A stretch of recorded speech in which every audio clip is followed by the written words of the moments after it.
1943년 1월 스탈린그라드 전투에 참전한 군인에게 전하는 장례식 추도서이다. Und jeder Deutsche noch in 1000 Jahren muss mit heiligen Schauern das Wort Stalingrad aussprechen und sich erinnern, dass dort Deutschland letzten Endes doch den Stempel zum Endsieg gesetzt hat. Es hat immer kühne Männer gegeben, die sich geopfert haben, um etwas Größeres für die anderen zu erreichen.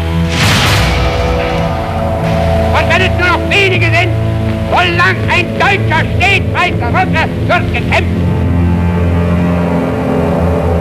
독일군 9만 1000명이 포로로 잡혔고 겨우 6000명이 집으로 돌아갔다. 군 지휘자는 항복했다. 히틀러는 그가 자살하기를 희망했다. 그러나 순종하지 않았다. 1942년 봄 동부전선의 활주로에서 독일 제6군은 새 지휘관이 내리기를 기다렸다. 전 장군은 전투의 승리를 거두고 집단군의 사령관이 됐다.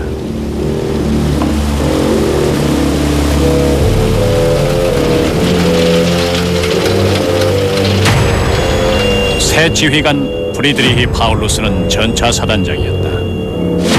사령부에서 그를 모르는 사람은 없었다. 그는 호리호리한 체구에 지성이 높아 보였고 매우 점잖은 말투를 쓰는 인물이었죠. 전선에 있는 보통 지휘관들과는 인상이 달랐어요. 보통 참모 장교들이 그러하듯이 일반적으로 지휘관의 특징은 깊이 생각하는 일이 없이 앞뒤를 가리지 않고 성급하게 판단을 내리기 일쑤였거든요.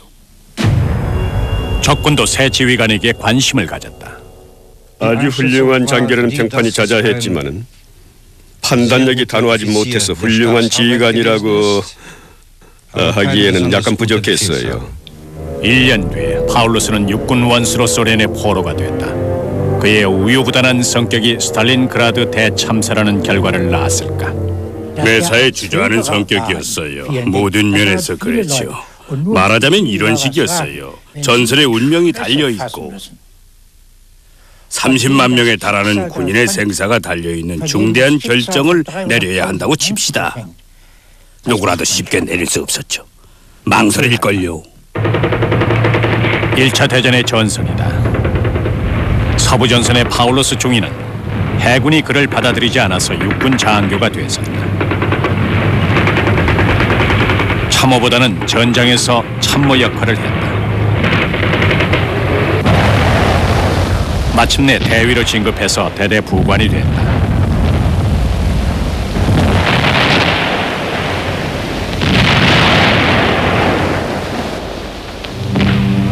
전후에 군주제가 몰락하고 바이마르 공화국이 탄생하자 그는 지원군의 장교가 됐다.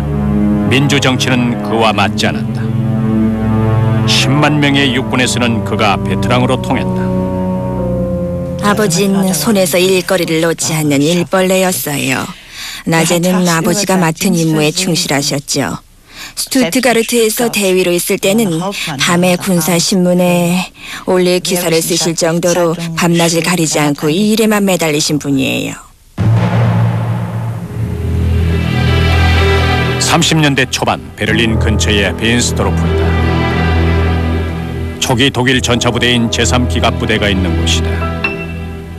프리드리히 파울루스는 기갑부대의 초기 멤버였다. 공화정치를 무시한 공화국이 독재화되는 동안 중령은 다른 사람들과 함께 미래의 전격전에서 커다란 역할을 맡을 전차부대의 새로운 무기를 설계했다. 파울루스는 의욕적인 완벽주의자였다. 그는 늘 말쑥하게 차려입었죠. 박식한 데다 입고 있는 옷도 항상 깨끗했어요. 또 군복만 봐도 소매가 밖으로 딱 2mm만 보였어요. 늘 똑같았죠. 책상에 있는 연필은 모두 날카롭게 깎아서 일렬로 가지런하게 배열해 놓았습니다. 그런 사람이었지요. 1933년 1차 대전에 참전했던 히틀러가 독일 정권을 이어받았다. 히틀러는 정권 초기부터 군대에 의지했다. 그는 군인이 다시 국가에서 우대될 거라며 약속했다. 군인들은 그 얘기를 좋아했다. Neben die herrliche, ruhmreiche Armee, den alten, stolzen Waffenträger unseres Volkes, die nicht minder traditionsgefestigte politische Führung der Partei treten, und dann werden diese beiden Einrichtungen gemeinsam den deutschen Menschen erziehen und festigen und auf ihren Schultern tragen den deutschen Staat, das Deutsche Reich. 아버지는 당에 열광하지 않았지만 누구도 트집을 잡지 않았어요.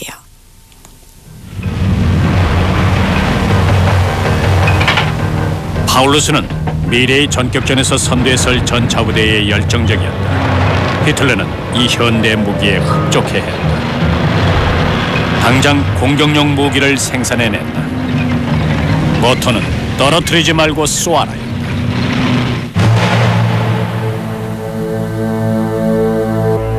소련 육군 원수 투체체브스키는 파울루스가 소련을 돕기를 희망한다고 말했다.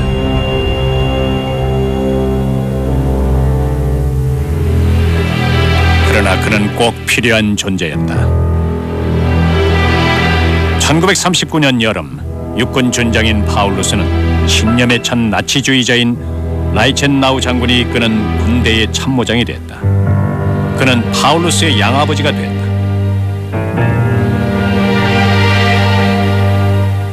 라이첸나우는 파울루스의 생각을 이해했어요. 그 두 사람은 서로의 결점을 아주 잘 보완해 주었습니다. 신중하고 앞을 내다보는 일은 당연히 장군 참모인 파울루스의 역할이었으며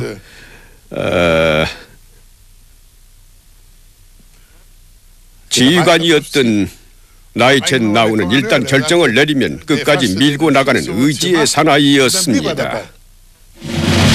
히틀러의 전사 라이첸나우는 광적이지만 게을렀다. 파울루스가 그 결점을 보완했다.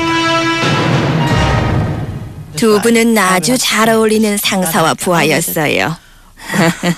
아버지가 서류를 작성하면 라이첸나우는 서명했지요. 1939년 9월 폴란드를 공격했다. 정부의 1인자들이 나섰다. 라이첸나우의 제6군이 공격의 선두에 서 있었다. 전격전을 시작한 지 12달 후에 그들은 수도의 정복자라 불렸다.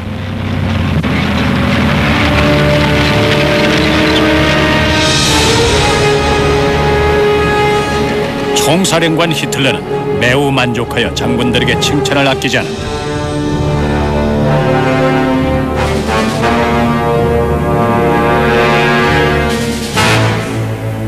파울루스는 여전히 둘째 줄에 있었지만 참모장으로서 계획을 총지휘했다.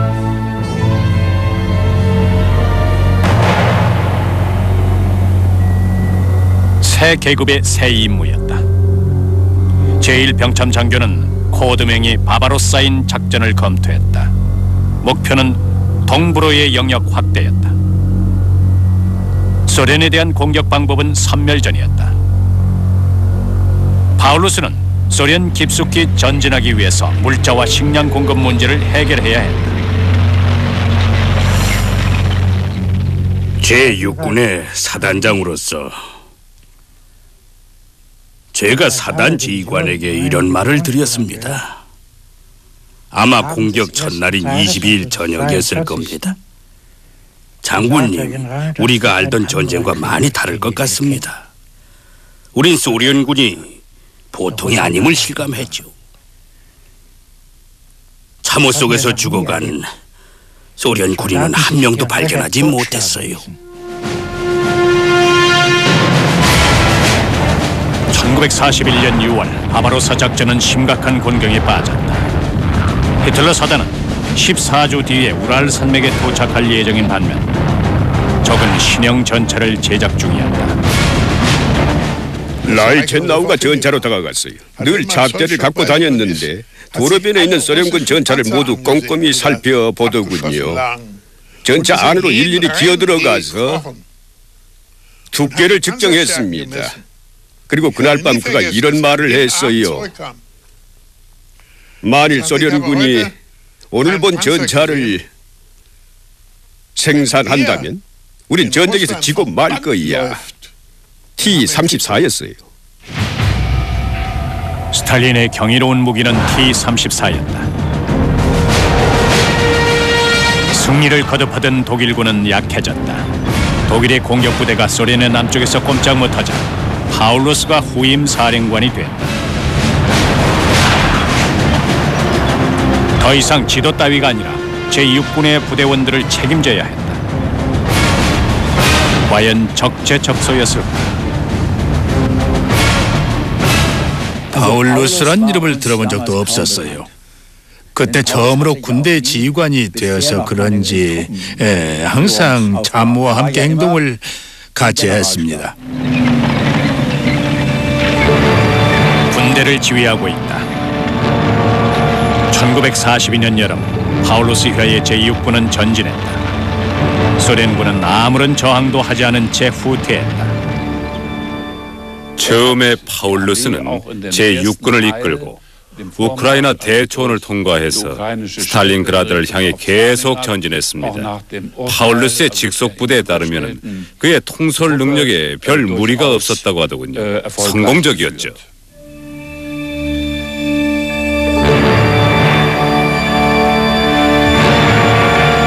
도대체 무엇이 성공했다는 말일까? 병사보다 더 많은 시민들이 죽었다. 그들은 모두 인간의 잔인함을 보여주는 악랄한 독재자의 명령의 희생자였다. 라이첸나우의 지도 아래 저질러진 수많은 전쟁 범죄를 파울루스는 참을 수 없었다.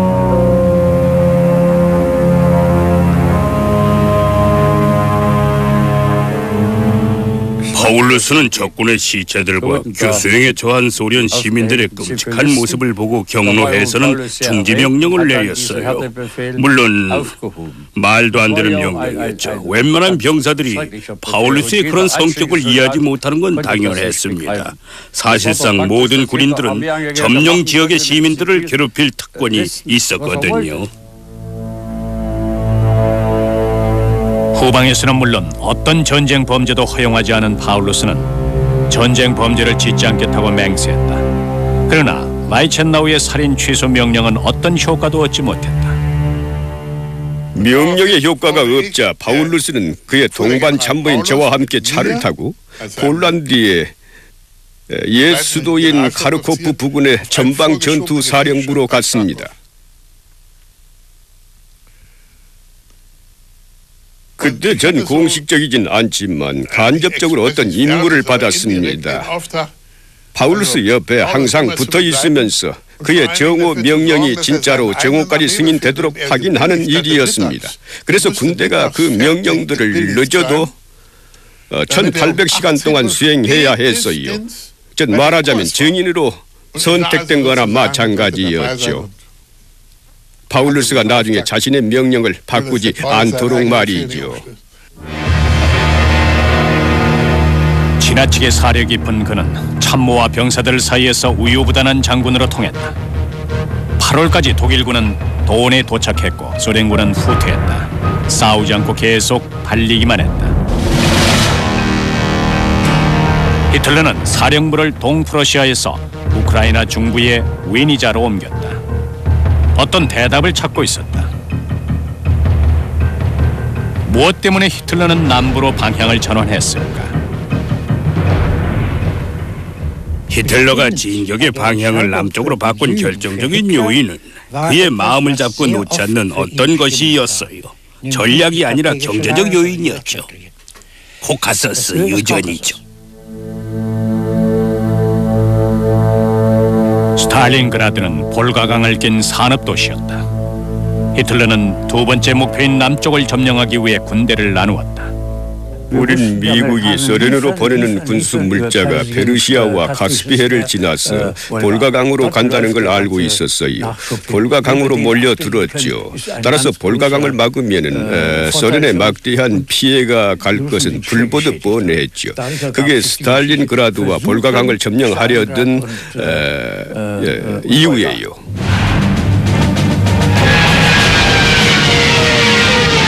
8월 말 파울루스는 스탈린의 이름을 딴 도시를 공격하기 시작했다.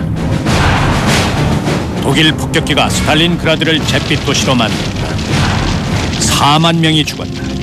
철수하기엔 너무 늦었다.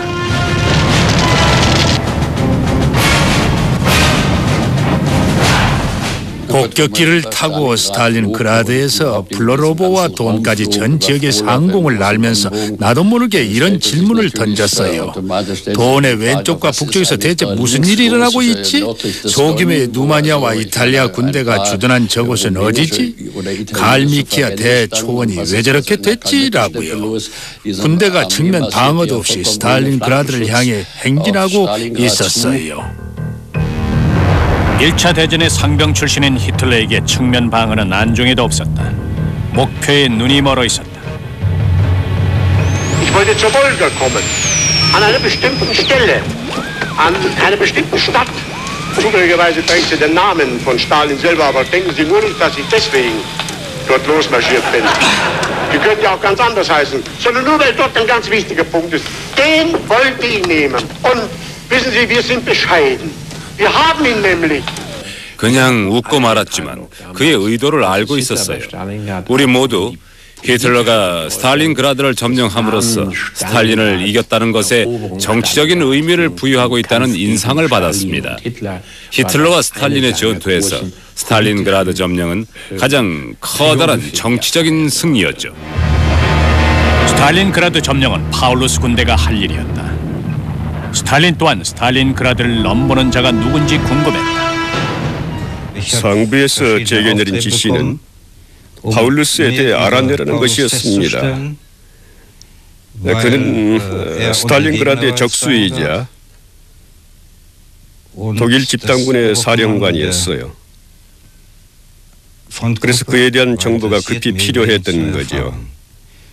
전 신문 장교였기 때문에 손쉽게 그에 대한 정보를 많이 얻을 수 있었습니다.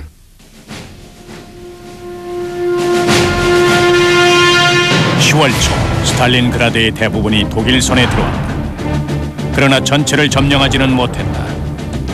뉴스 영화는 스탈린그라드를 점령했다고 말했다. 현실을 왜곡했다.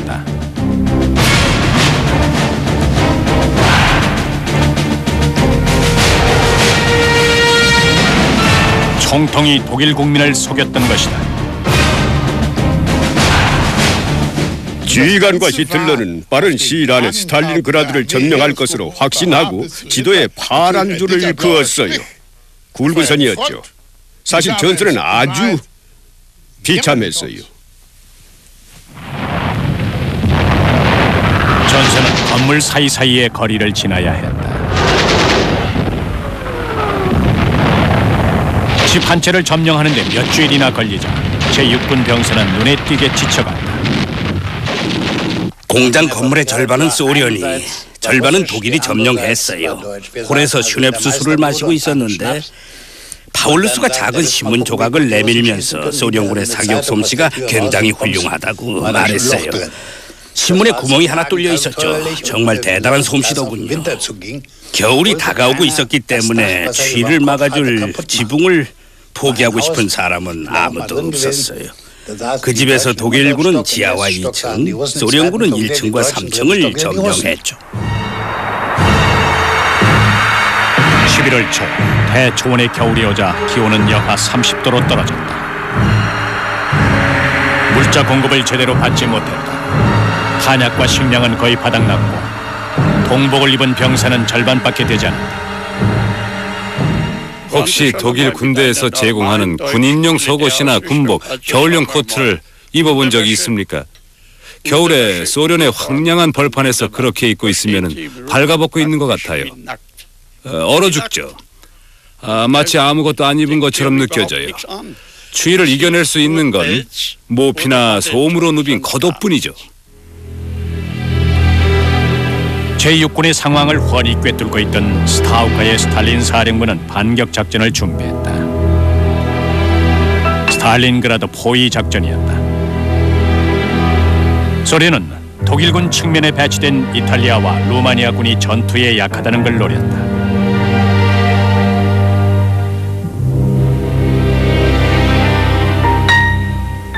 스탈린은 이 기회를 이용하기로 했다. 신종 전차인 T-34 2000대가 제6군의 양측을 향해 돌진했다. 이제 소련군에겐 무서울 것이 없었다.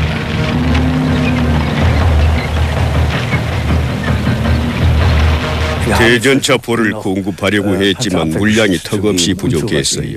게다가 제 시간에 도착하지도 못했죠. 루마니아군은 구형 3.7인치 대전차포를 갖고 있었지만 아쉽게도 제대로 작동하지 않았어요. 1942년 11월 19일 공격이 시작됐다.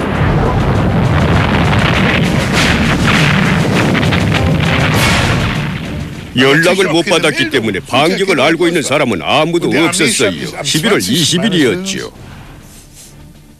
불시에 공격당한 상태에서 소련군이 이미 고르빈카 밖까지 와 있던 터라 거의 맨손으로 허둥지둥 후퇴했죠. 우월한 소련 사단은 독일군을 격파했다. 전리 없는 대성공을 거뒀다. 북쪽 진지에 있는 독일 기관총 부대를 공격하기 위해서 소련군이 물밀듯이 밀려왔어요. 두 번째와 세 번째 열에 있던 소련 군인은 무기가 없었기 때문에 앞서 죽은 군인이 들고 있던 총을 주어야 했어요. 소련군은 그런 엄청난 인력 손실을 무릅썼습니다. 4일 후에 포위 작전이 완료됐다. 26만 명 이상의 제6군 병사들이 소련군에 포위됐다. 소련 지휘관들이 칼라치에 모여 회의하는 동안 당장 후퇴하기를 원한 독일 지휘관 파울루스는 히틀러에게 후퇴 승인을 요청했다. 총통각하, 군대가 포위됐습니다. 지금 상태로 봐선 군대를 이끌고 돈 고지로 후퇴하는 것이 최선의 방법입니다. 무기의 상당량을 잃었지만 병사는 지키겠습니다 라는 내용의 전보를 보냈지만 매번 같은 대답이 돌아왔어요. 스탈린그라드를 끝까지 사수하라. 만슈타인 장군이 포위된 제6군을 구하러 가겠다는 내용의 전보가 도착했다. 파울루스는 한시가 급한 처지였지만 감히 불복종할 용기가 나지 않았다. 무전기 따위는 차라리 박살내야지. 이거 안 되겠어. 들어봤자 아무 소용없어. 내 생각대로 행동하는 게 옳아라고 혼자서 중얼댔어요. 공군이 물자를 공급하겠다는 약속은 환상에 그쳤다. 하루에 필요한 물량은 700톤이었지만 겨우 5톤만이 공급됐다. 100톤이 날아져오는 날은 운이 아주 좋은 날이었다. 파울루스는 그 자리에서 상황이 호전되기만을 바랬다. 병사들은 시간이 지날수록 파울루스 장군의 지도력을 의심했어요. 결국 결단력이 부족하고 우유부단한 사람이라고 간주하고 포기해버렸죠. 얼마나 비극적인 상황에 처했는지 잘 알면서도 여전히 망설이고 있었습니다. 우린 그가 결단을 내리고 후퇴 명령을 내리길 바랬습니다. 일단 무사히 후퇴하고 히틀러에게 가서 절 쏘십시오. 하지만 전 병사들을 살렸습니다 라고 떳떳하게 말해주길 간절히 바랬어요. 스탈린그라드 주위에 눈 덮인 사막을 파고들었다. 파울루스는 조금만 더 버티게, 총통께서 우리를 구해 주실 거야 라고 말하며 병사들을 격려해 주었다. 그러나 확신할 수는 없었다. 전 파울루스가 요르크 장군처럼 과감하게 철수한 뒤 남자답게 책임지길 바랬어요. 하지만 그러지 않았죠. 전성적으로 타고난 성격이었죠. 하지만 우린 그런 그를 비난해서는 안 됐어요. 아직 희망은 있었다. 3개 전차 사단이 포위된 제6군으로 오는 길목을 뚫었다. 하지만 단 한 사단만이 온전했다. 필사적인 공격이 마지막 기회였다. 전차 사단이 온 걸 알고 우린 만슈타인 장군이 구해줄 거라는 희망에 부풀었어요. 그 기간 내내 적어도 제 대원들은 그렇게 생각했어요. 그리고 이건 어디까지나 제 개인적인 생각이지만 우린 곧 포위 상태에서 해방될 거라고 굳게 믿었습니다. 독일 군대의 군사력이 그런 문제를 해결하지 못할 정도로 약할 거라고는 꿈에도 생각하지 않았어요. 군사력은 약했다. 성탄절을 스탈린그라드의 얼어붙은 참호에서 보냈다. 마지막 희망에 모든 걸 걸었다. 그날 밤에 대초원 위로 신호탄이 터지는 걸 봤어요. 그래서 제가 말했죠. 아군이 오고 있어. 거의 다 왔어. 앞으로 이틀 정도만 더 버티면 나갈 수 있을 거야. 그러나 아니었어요. 우리 독일군은 움직이지 못했죠. 우린 60km를 앞두고 발이 묶였어요. 휘발유가 떨어져서요. 붉은 군대는 승리를 확신했다. 1월 8일 명예롭게 항복할 것을 요구했지만 파울루스는 거절했다. 파울루스가 내린 명령은 협상하러 온 자들을 총으로 쏴서 쫓아내려는 것이었다. 과연 죽였을까? 쫓아내기는 했지만 결코 쏘진 않았어요. 소련의 교섭자가 다가오는 걸 보고 그의 머리를 향해 방아쇠를 당겼다면 겁을 먹고 도망갔겠지요. 하지만 전 그 교섭자를 쏠 이유가 없었어요. 1월 13일 하루의 식량 배급은 빵 50g이었다. 파울루스는 버티기만 하면 제 아무리 소련군도 어쩌지 못할 거라고 믿었다. 매일 수천 명의 병사가 죽어갔다. 지휘관은 히틀러에게 젊은 장교인 빈히 베흐르 대위를 보냈다. 그는 지푸라기라도 잡는 심정이었어요. 지휘관으로서 자신을 바라보는 병사들에게 약한 면을 보이고 싶지 않았겠죠. 평소와는 달리 제게 최선을 다해달라고 당부까지 했습니다. 제가 임무를 성공할 수 있을 거라고 확신하고 있는지에 대해서는 저도 잘 몰랐습니다. 하지만 스탈린그라드의 병사들을 구하기 위해서 사령부와 연락을 취할 수 있는 모든 방법을 써보고 싶어 했어요. 베흐르 대위의 두 번째 임무는 파울루스의 작별 편지를 그의 아내에게 전하는 것이었다.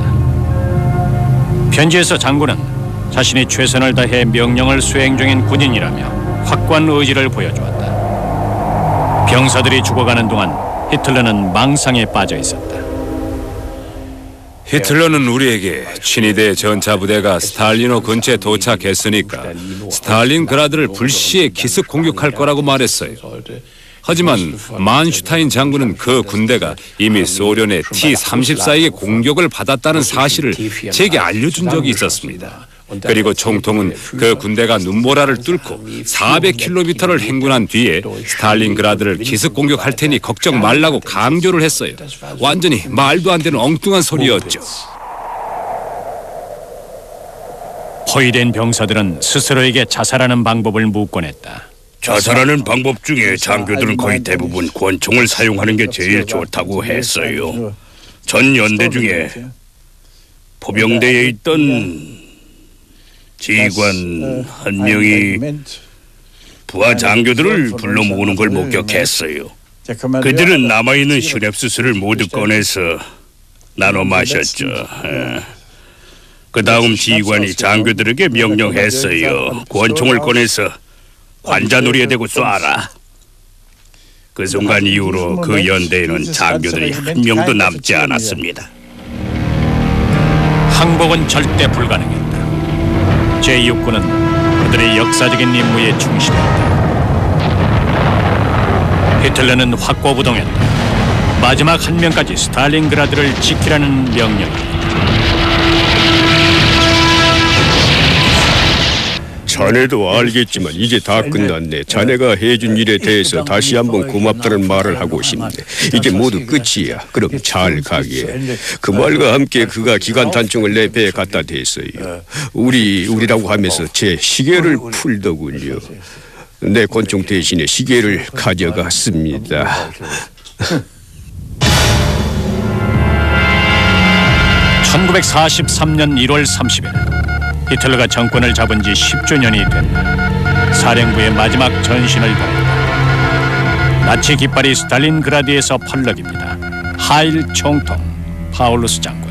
갑자기 그가 등을 구부렸어요. 90도로 인사를 하는 것처럼 보였죠. 얼굴이 백지장 같았습니다. 전 그 순간 파울루스가 책임감이라는 너무 무거운 짐 때문에 이러지도 못하고 저러지도 못하다가 좌절에 빠진 가엾은 중년 남자로 보였어요. 1월 31일 지하실로 피했다. 히틀러는 파울루스를 육군 원수로 임명한 뒤 그가 자살하길 기대했다. 그러나 파울루스는 소련군 포로를 선택했다. 처음에 그를 체포하자 약간 어리둥절했어요. 뭐가 뭔지 잘 모르는 눈치였죠. 하지만 그의 행동은 아주 침착했어요. 지휘관들은 아무런 저항도 하지 않고 포로가 됐다. 계급이 높을수록 살 수 있는 가망성이 높았다.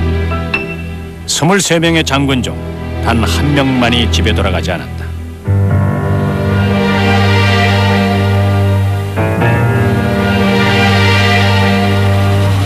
육군 원수는 소련군 차에 실려서 승리의 기념품 마냥 언론에 보도된다. 사람들은 흥분했어요. 독일의 육군 원수를 포로로 잡았다며 아주 기뻐하고 자랑스러워했습니다. 생포된 육군 원수의 사진은 세계로 퍼져나갔다. 베를린까지. 그날 밤 제 남편과 전 불려가서 사진의 인물이 제 아버지가 맞는지 확인해달라는 요청을 받았어요. 아버지였죠. 그다지 선명하게 나오진 않았더군요. 전 옆모습이 아버지를 닮았다고 말했지만 손을 보고 아버지인 줄 알았어요. 돈 전선에서 붉은 군대에게 첫 신문을 받았다. 파울루스는 항복하라는 요청을 받았지만 거절했다. 포로의 몸으로 명령을 내릴 수 없었다. 스탈린그라드 전투는 항복 없이 끝을 맺었다. 소련 비밀정보부는 파울루스의 서류를 작성해서 그를 모스크바의 수도원으로 보냈다.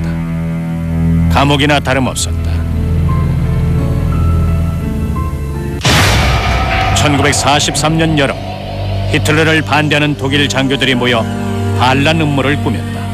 파울루스는 개입을 거절했다. 포로 신세인데다 적군에게 협조한다는 인상까지 주고 있어서 움직일 수가 없다고 말했다. 결국 7월 20일 히틀러 암살 시도가 실패로 끝나고 음모자인 몇 명의 육군 원수들이 교수형을 당하고 나자 이상하게도 파울루스의 정치적인 성향이 바뀌었습니다. 히틀러를 반대하는 저항단체에 대한 어떤 압력을 행사하는 것이 합법화되었기 때문이죠. 바로 그 후에 그는 반대편을 지지했어요. 파울루스와 나중에 동독 대통령이 된 피크다. 바바로사 작전의 총 2반자가 새로운 안목을 갖게 된 것은 전쟁 막바지였다.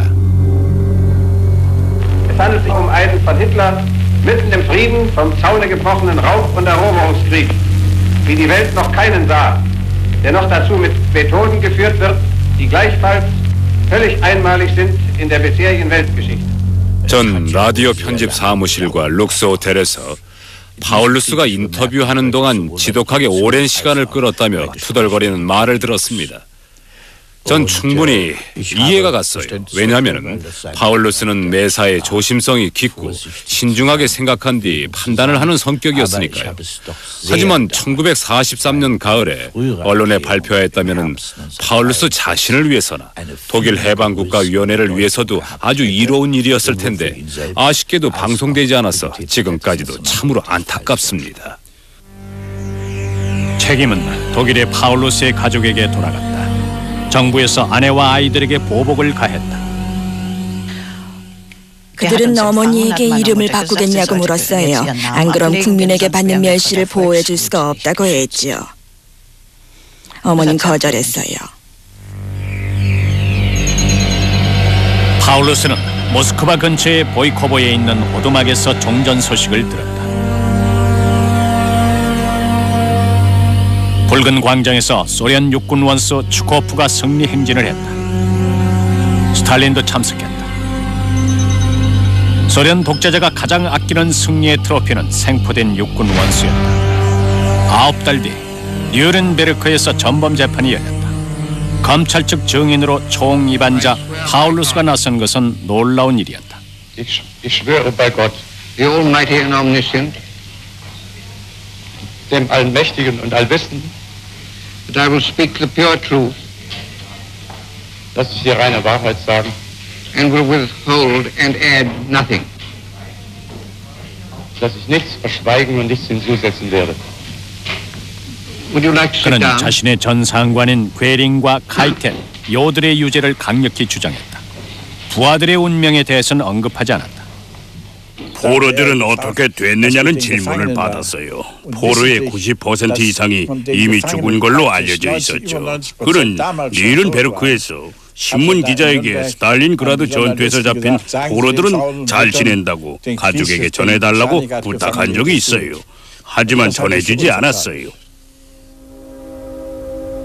스탈린그라드 전투의 포로 파울루스는 모스크바 외곽에 자기 소유의 집에서 요리사와 하인을 두고 살았다. 하지만 스탈린은 그를 놓아주지 않았다. 스탈린그라드에서 탈출할 수 있었는데도 왜 탈출하지 않았을까? 그는 계속해서 해답을 찾았다. 스탈린이 죽자 파울루스는 더 이상 새장 안에 갇힌 새가 아니었다. 독일로 돌아가길 원한 파울루스는 동독으로 향했다. 서방 세계의 비난과 모욕이 두려웠기 때문이다. 동독은 그에게 철저한 보안을 약속했다. 솔직하게 말해서 아버지는 아주 융숭한 대접을 받았어요. 그에겐 모든 기회가 주어졌죠. 최대의 대우를 해줬어요. 하지만 처음에는 자신이 어딜 가든 미행당한다는 걸 알고 있었기 때문에 불편해했어요. 그러나 그의 생활은 안락했다. 드레스덴의 고급 주택가의 하얀 사슴이라는 호화빌라에서 살았다. 동독 경찰은 그에게 숙사는 물론 식사와 잠자리를 제공했다. 파울루스의 가족은 언제든지 그를 만나러 올 수 있었다. 그러나 집은 서독에 남아있었다. 가족 모임 때 찍은 사진이다.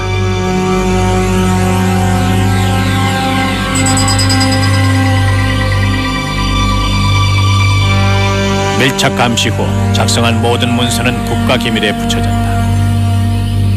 Der Bewohner des Objekts ist ehemaliger General der faschistischen Wehrmacht. Eine Kontrolle ist daher erforderlich. 저는 자벽부를 믿지 않았어요. 나중에 알고 보니 운전수가 가장 지독한 슈타지 요원이었어요. 몇 차례에 걸쳐 냉전에 대한 파울루스의 의견을 알아보려 했지만 그는 동독과 서독 어느 쪽에도 속하지 않는 독일인이라고 선언했다. 노동자와 농민이 주인인 나라에서 육군 원수는 이방인이었다. 사람들이 모두 그를 육군 원수라고 불렀어요. 스토프 장관이 자주 사용하는 말이 알려지면서 다들 그렇게 부르기 시작했죠.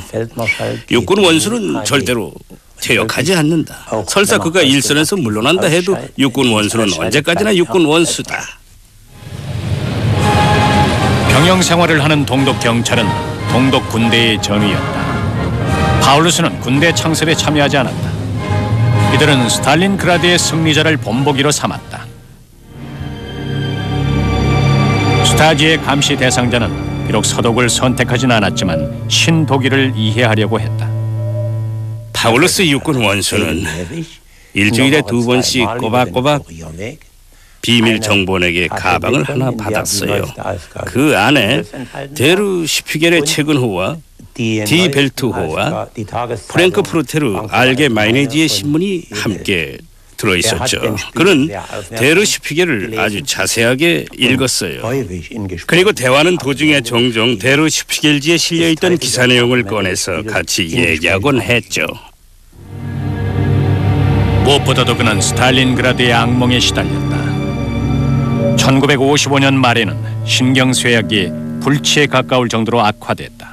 처음에 그 분야에서 알아주는 전문 의사인 비르거 교수를 라이프치히에서 불러왔어요. 모스크바 박사들도 불러왔지요. 나중엔 간호원들까지 집에 와 있었지만 소용이 없었죠. 그런 병은 고칠 수가 없었어요.